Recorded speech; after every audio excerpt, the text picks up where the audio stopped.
नमस्कार, मैं हूं Rajeev Dhondiyal. Kolkata rape murder case को लेकर आक्रोश बढ़ता जा रहा है। कोलकाता में प्रदर्शन कर रहे डॉक्टर्स ने आज सुबह 11 बजे सीबीआई दफ्तर से विधाननगर स्वास्थ्य मंत्रालय के दफ्तर तक मार्च निकालने का ऐलान किया है। भारतीय क्रिकेट टीम के पूर्व कप्तान सौरभ गांगुली भी आज महिला डॉक्टर के साथ बर्बरता के खिलाफ अपनी पत्नी के साथ सड़क पर उतरेंगे, अपना विरोध दर्ज करवाएंगे। सुप्रीम कोर्ट की अपील के बाद दिल्ली के आरएमएल समेत कई अस्पतालों में हड़ताल खत्म हो गई है, लेकिन फाइमा ने फिलहाल डॉक्टरों की सुरक्षा को लेकर हड़ताल जारी रखने का फैसला किया है। उधर सीबीआई आज लगातार छठे दिन पूर्व प्रिंसिपल से इस मामले में पूछताछ करने वाली है।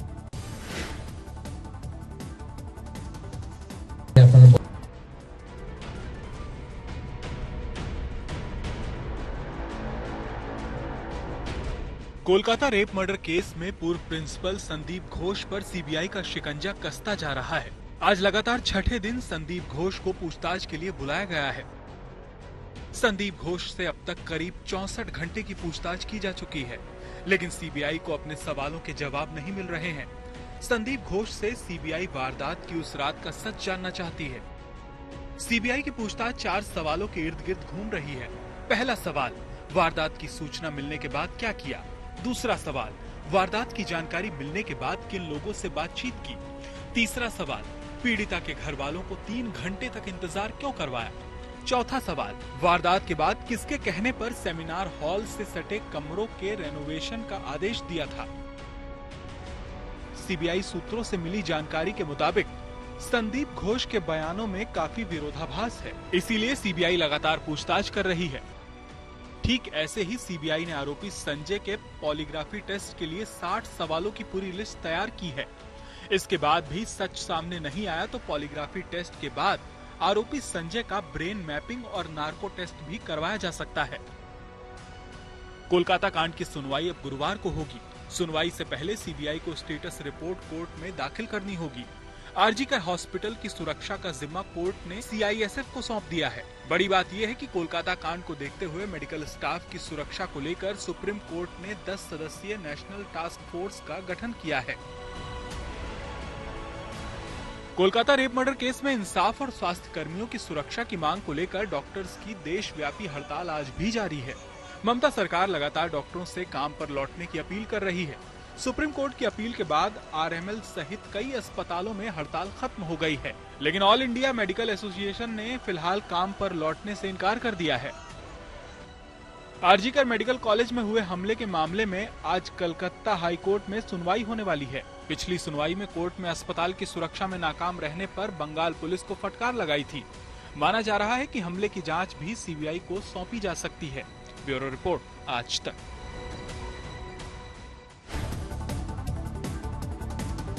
कोलकाता रेप मर्डर केस में आरोपी संजय रॉय को लेकर लगातार नए खुलासे हो रहे हैं। सूत्रों से मिली जानकारी के मुताबिक वारदात से 2-3 महीने पहले संजय रॉय के एक डॉक्टर से विवाद हुआ था, झगड़ा हुआ था।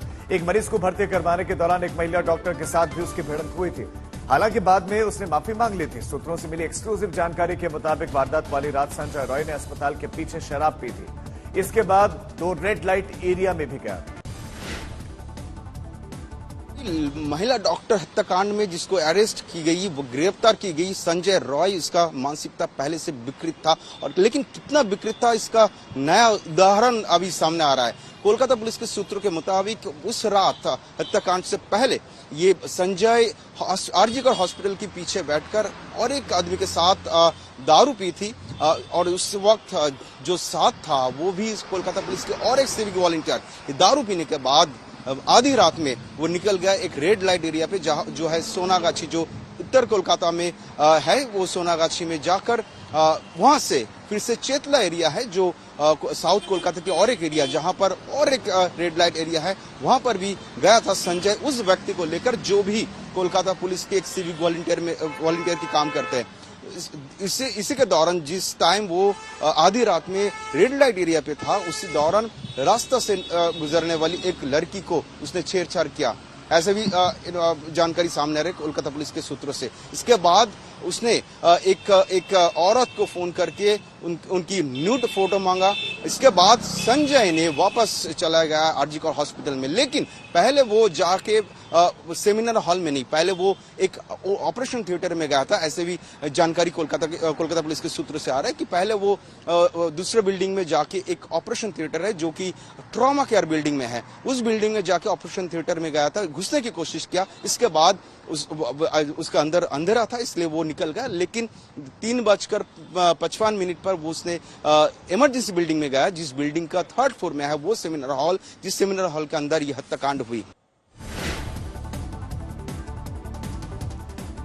महाराष्ट्र के ठाणे के बदलापुर में उस वक्त बदले की आग भड़क उठी जब दो छोटी मासूम बच्चियों के साथ स्कूल में यौन शोषण की खबर सामने आई। कल इस मामले में आपको बता दें कि बंद बुलाया गया और इस दौरान जमकर हंगामा हुआ। गुस्साई भीड़ ने रेलवे ट्रैक पर जाम लगा दिया, पुलिस पर पथराव किया गया, स्कूल में तोड़फोड़ कर दी गई। पुलिस पर आरोप है कि सूचना मिलने के 12 घंटे के बाद पुलिस ने एफआईआर दर्ज की। 12 घंटे के बाद बवाल इतना बढ़ गया कि आनंद फानंद में शिंदे सरकार को एक्शन में आना पड़ा। बदलापुर थाने में तैनात महिला इंस्पेक्टर का ट्रांसफर कर दिया गया। मामले की जांच के लिए एसआईटी का गठन हो गया। साथ ही स्कूलों में विशाखत समितियां बनाने का निर्देश जारी किया गया। सरकार ने सीसीटीवी खराब होने पर सख्त एक्शन की चेतावनी भी दी।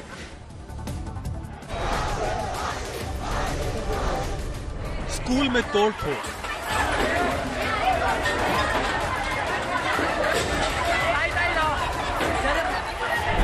रेलवे ट्रैक पर प्रदर्शन,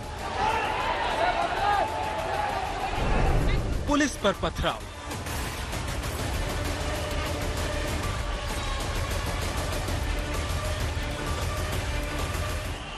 प्रदर्शनकारियों पर लाठीचार्ज,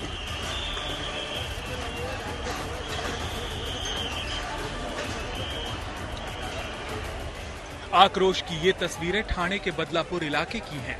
2 बच्चियों के यौन शोषण की खबर फैली तो गुस्से की आग भड़क उठी। भीड़ रेलवे ट्रैक पर उतर गई और जमकर प्रदर्शन किया।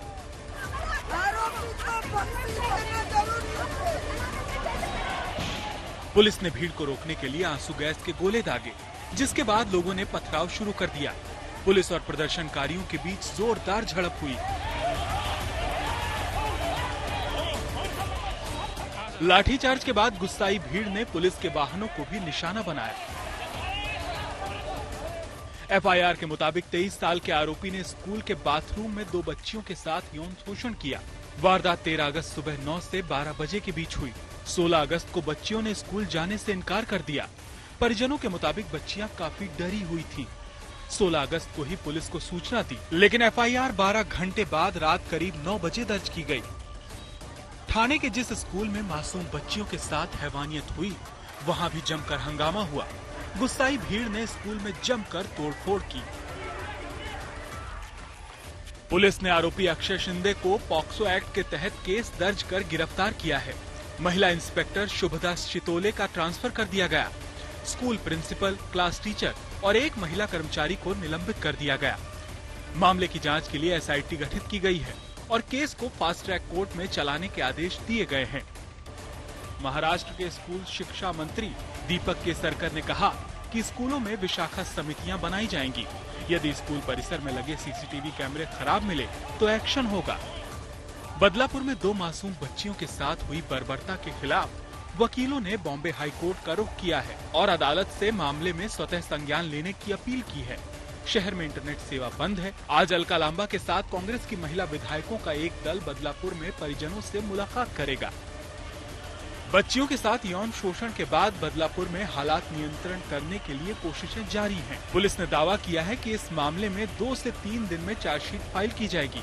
परिजन आरोपी के लिए फांसी की मांग कर रहे हैं। ब्यूरो रिपोर्ट, आज तक।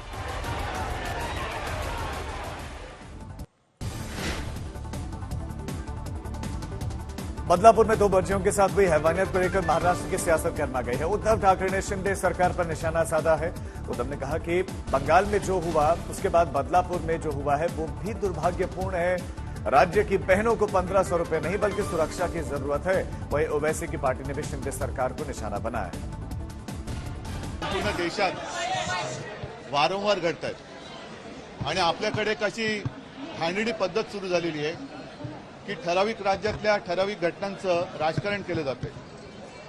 माझं मत असं आहे की आज संजय राऊत यांनी सामनाच्या अग्रलेखात पण लिहिलेलं आहे. एका बाजूला आपण लाडकी बहीण म्हणत असताना, योजना आणत असताना, या बहिणीच नव्हे तर त्यांच्या छोट्या छोट्या मुली सुद्धा आपल्या राज्यात असुरक्षित आहेत, त्यांच्यावरती अत्याचार होत आहेत आणि आपण कुठला तरी एखादा विषय घेऊन, म्हणजे एखाद्या राज्यात झालेली घटना नाही, देशात कुठेही अशी घटना घडता कामा नये आणि या घटनेला जे कोणी गुन्हेगार जबाबदार असतील त्यांना तर लवकरात लवकर केस चालवून मग ती फास्ट ट्रॅक म्हणा किंवा काही म्हणा. आप माँ बाप हमारी बच्चियों को बड़े विश्वास के साथ स्कूल में भेजते हैं ताकि वो वहाँ जाए, भरोसा होता है टीचर है, प्रशासन है, अच्छी पढ़ेगी, मगर स्कूल में बच्चियां सेफ नहीं, 4 साल की, ये हो क्या गया है? किस तरह की ये मानसिकता लाते हैं ये दरिंदे? आप रेपिस्ट जो रेप करके बलात्कारी बाहर आता है उसका आप मान सम्मान करोगे, उसकी आरतियां उतारोगे, उनको चुनाव में लड़ने के लिए टिकटें दोगे, तो उनके तो हौसलों को आप बुलंद कर रहे हो.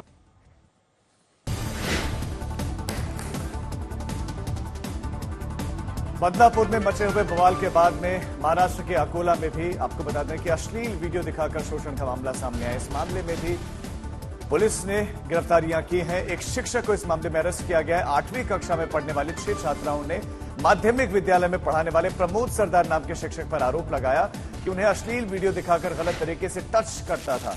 एक छात्र ने चाइल्ड वेलफेयर सेंटर की टोल फ्री हेल्पलाइन पर फोन करके इस वारदात की जानकारी दी, जिसके बाद एक अधिकारी वहां पर पहुंचे और आपको बता दें कि इस मामले में गिरफ्तारी भी हुई है.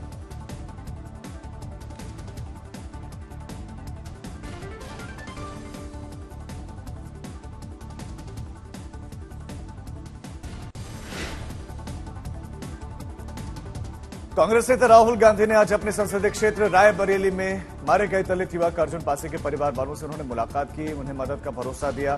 इस दौरान राहुल गांधी ने प्रदेश सरकार और पुलिस प्रशासन पर हमला बोला. राहुल गांधी ने आरोप लगाया कि दलित युवक की हत्या के मामले में पुलिस अधीक्षक मास्टरमाइंड पर कार्रवाई नहीं कर रहे हैं, बल्कि छोटे छोटे लोगों को पकड़ा जा रहा है. दरअसल अर्जुन पासी नाम के युवक की 9 दिन पहले गोली मारकर हत्या हुई थी. पुलिस इस मामले में अब तक 6 आरोपियों को गिरफ्तार कर चुकी है. ये पूरी भीड़ है, ये सारे के सारे लोग जो यहाँ हैं न्याय मांग रहे हैं. क्यों? क्योंकि एक दलित युवा को जान से मारा गया है, धमकाया गया है, पूरे परिवार को धमकाया गया है, एक व्यक्ति को मारा गया है और यहाँ कोई कार्रवाई नहीं हो रही है. जो मास्टरमाइंड है जिसने करवाया है उसके खिलाफ कोई कार्रवाई नहीं हो रही है. एसपी यहाँ के मास्टरमाइंड पर कार्रवाई नहीं कर रहे हैं, छोटे छोटे लोगों को पकड़ रहे हैं, इसीलिए यहाँ पे लोग गुस्सा हैं. मैं चाहता हूं कि उत्तर प्रदेश में हर वर्ग की इज्जत हो, हर वर्ग की रिस्पेक्ट हो और न्याय सबको मिले, इसलिए मैं यहाँ आया हूं. मुंबई में पूर्व प्रधानमंत्री राजीव गांधी के जन्मदिन के मौके पर आयोजित कार्यक्रम में कांग्रेस अध्यक्ष मल्लिकार्जुन खड़गे जमकर बरसे. खड़गे ने बीजेपी को सांप के जहर की संज्ञा देते हुए महाराष्ट्र से दूर रखने का आह्वान किया. तो वहीं उद्धव ठाकरे ने बीजेपी पर सत्ता जिहाद करने का आरोप लगाया. मोदी को 2 टांग लग गए, एक टीडीपी और दूसरा जेडीयू. तो अगर वो दोनों टांग निकल गए, मोदी चल भी नहीं सकते, फिर भी नहीं सकते, काम भी नहीं कर सकते. बीजेपी एक विष है जैसा है, एक पॉइजन जैसा है. इसको चाट के देखने की जरूरत नहीं, इसको निकाल के फेंकने की जरूरत है. भाजप म्हणजे हिंदुत्व नाही, मी भाजपचं हिंदुत्व मानायला तयार नाही.